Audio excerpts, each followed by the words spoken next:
Hello everyone, in this video I'm going to be adding a router table or router table insert into the extension wing of my Ridgid R4512 table saw. I've had this table saw for a little bit and it's worked out quite well for me. I'm not really a big woodworker, but having a table saw is nice and I'd use it for some things, but it would be nice to better utilize this space over here. This is how it comes stock. It has this nice large aluminum fence, but it just kind of has this empty spot over here, and there's a lot of different options and things that you can put in here. And instead of going with, a custom made router table thing or doing another cast iron insert, I decided to use the Bosch RA1181 router table, which has a cast aluminum top that should be able to fit directly in here without a whole lot of modification. So let's start off by looking at the Bosch router table first.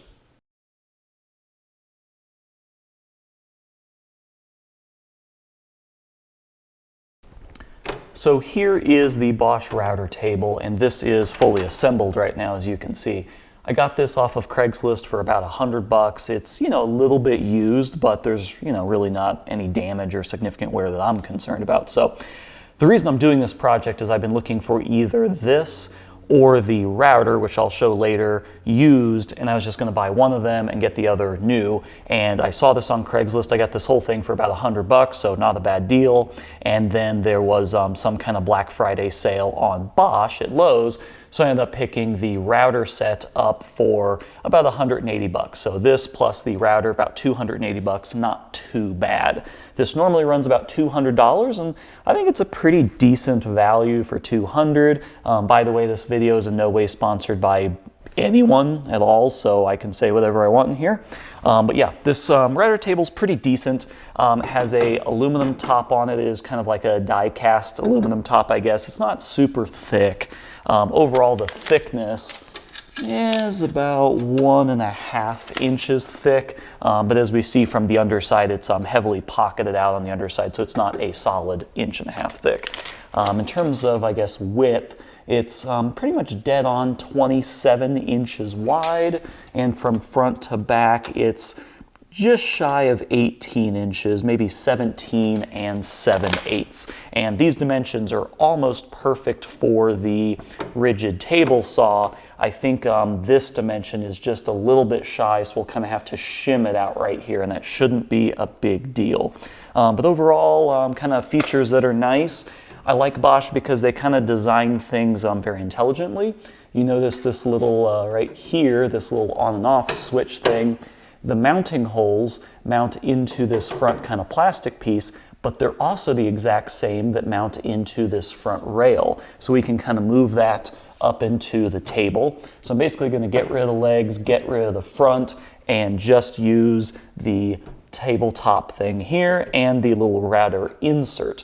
Now the router I have has an integrated lift into it. It's not the nicest lift in the world, but it will work for these applications, so you can lift the router from the top, lifting it up and down with this little insert. The modifications that I'm probably going to have to end up doing, it has this reasonably decent fence on it. You can't see it from where you're looking, but this is all extruded aluminum, and if I guess I move these out of the way, yeah, you can see that this is all aluminum. It has these kind of movable MDF pieces. This fence is decent. It's pretty nice, but it doesn't really come off easily. You have some knobs in the back here, and you have to completely unscrew them. So I'm going to modify that so I can easily take on and off this fence, because this is now going to be my table saw top. So yeah, let's go look at the table saw real quick and then start mounting this. So if we take a closer look at the extension of the table saw, you can see that, width-wise, we're about 17 to the end of the table. The router table is like 18, so it'll stick out just a little bit more, but that's fine. And then in terms of this depth, I guess, let's call it, from the edge of the rail to the other, it's just a little bit more than 27, not quite 27 1/8, with about 27 1/16 from here to there. So we might have to just make it a little bit deeper, just shim it up a little bit. Also on the inside of here, there is a nice track. This is a like a T-slot track, so we can use this for mounting. We have holes here, here, and here if we need that exist for mounting. And then we will probably have to drill into the back of this for mounting, but that's not a big deal. So yeah, I'm just basically gonna take this off, mount it around, and profit. So let's start getting it mounted. A 5/16 inch screw head, specifically a hex head, fits perfectly into the aluminum channel. I just got these at Home Depot. They're pretty common, easy to find. Slid those into the channel, lined them up with the table, dropped the table down, and on the other side just clamped it in place temporarily. So here is the first test fit of the table. Everything looks good. I got the 4 screws in this side. Those lined up just fine. Over on this side, I'm gonna lift this up level and then mark the holes and drill through that way. There's a little bit of a lip at the bottom, and thankfully the table sits above that lip, so that is not an issue. In terms of gap, this way, I was originally planning on making some fancy custom like 16th inch spacer that would sit this whole length, but it's not even 1/16 of an inch. Thankfully I had a couple shims. I think these are maybe like an M6 or M8 or something like that, but I have 2 of them. These are 20 thou thickness each, and 2 of them is about right. So it's not a full 1/16 of an inch, it's only about 40 thou, 0.04 inch. And so I'm just gonna use these spacers as washers in between these 4 holes, either over here or over there. But realistically, you don't really need to do a whole lot with that. A washer that I had on hand was a little bit too thick, so I'm just using spacers instead. But yeah, it fits pretty snug. It's just barely too small. So yeah, let me get this side lined up, the holes drilled, and then that'll be almost it. I'm going to go pretty quickly through this part of the whole process. I had a long piece of aluminum extrusion that I just kind of set on the table and used some clamps to make sure it was roughly level. This doesn't need to be all that perfect. Then just crawled underneath the thing and used a Sharpie just to mark the locations of the hole against the aluminum channel. Once the hole locations were marked and the table was removed, I just used a punch to indicate the center of the holes that I would be drilling. I used a calipers just to kind of get it so that they were at least along the same, I guess, horizontal plane. I didn't want them, you know, being all like high and low. So just used a caliper just to double check that they're all in the same horizontal plane, and then used a small bit just to drill straight through the first wall of the aluminum channel. Then I used a tap guide to basically as a drill guide to drill straight through. I didn't want this to be tilted in any way. You know, you obviously want these 2 holes to be lined up through the channel. So just using the tap guide allowed me to drill straight through. I used a uni bit or a step bit just to open up the holes to the size I wanted, enough to get the socket head cap screws in. And I also have these little plugs or little covers that I'll use on the outside just to make it look a little bit neater.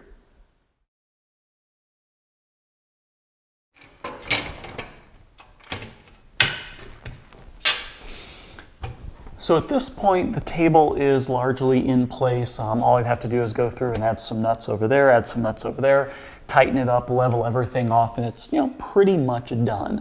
But there's still 2 things that I'd like to do before I finish out this project. The first of which is going to be making sure that the fence that sits in these 2 grooves can be taken out without any tools. I want to be able to just kind of pull it off, put it back on, and store it somewhere without having to unscrew all the little handles, and I don't want to mess with any of that. So I'm going to take this table over to the large CNC router. I connected the router table to the CNC's router table with 2 screws that just went through the router table into the bed, nice and easy. It doesn't really need to be lined up perfectly square, it really doesn't need to be indicated off anything. I'm just going to kind of eyeball it and lower the bit into kind of the end of the channel, and then I'm going to cut a hole at the end of the channel. What I'm really trying to do here is create a keyhole with these long slots. Right now the slots are just kind of square slots that are machined, or I guess cast rather, into the table. I'm just adding a keyhole at the end, so when I push the fence at the end of the travel, it can just lift out.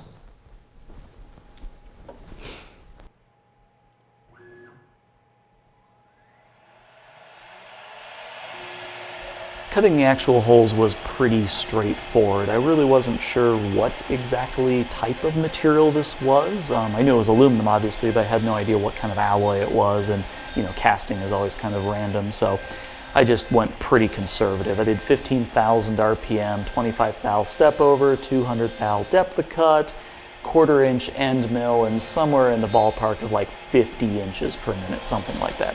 I just wrote the program in SolidWorks, just kind of on a fake part that I made up, and once I zeroed it out, I pretty much just pressed go, and that was that.